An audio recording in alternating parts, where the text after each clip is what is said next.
देख रहे हैं महा इंडिया न्यूज, खबर वही जो हो सही। मांगोगे तो फाफड़ा देंगे और मुंबई मांगोगे तो छापड़ा ही देंगे।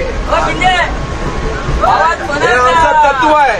जरी मोदी पंतप्रधान झाला तरी गुजरात्यांनी आवाज करू नये या महाराष्ट्रामध्ये, एवढंच आमचं म्हणणं आहे। आम्ही मासे खाऊ किंवा मांसाहार करू, मटण खाऊ, चिकन करू, जर त्याला विरोध केला तर त्यांच्या घरामध्ये जाऊन शिजू। जैन लोकांनी नाटक केलं होतं, शाकाहारी घरा इथे शाकाहारी मांसाहार शिजवायचा नाही, हे नाही, त्यांच्या घरात शिजवू जाऊ। मांसाहार तुम्ही खाऊ नका ना, तुम्हाला कोणी सांगितलंय? तुम्ही खात नाहीत, बाहेर तर सगळंच खातात, बारमध्ये तर दारू प्यायला बसतातच ना। एवढे गुजराती मारवाडी सगळे भय आहेत, बाहेर बारमध्ये मस्तपैकी दारू पितात, चिकन मटण खातात आणि फुकटचं नाटक, आम्ही मांसाहार नाही खाणार, हे नाही ते नाही। मी त्या दिवशी बारमध्ये बघितलं, सगळे गुजराती मारवाडी, सगळे शेअर बाजारवाले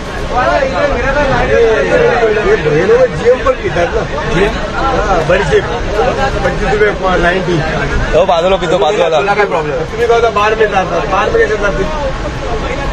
रिक्षात बसून पितात कोणाच्या, कोण काय पिता हा याचा काय संबंध आहे? शिंदे तुमचा काय संबंध?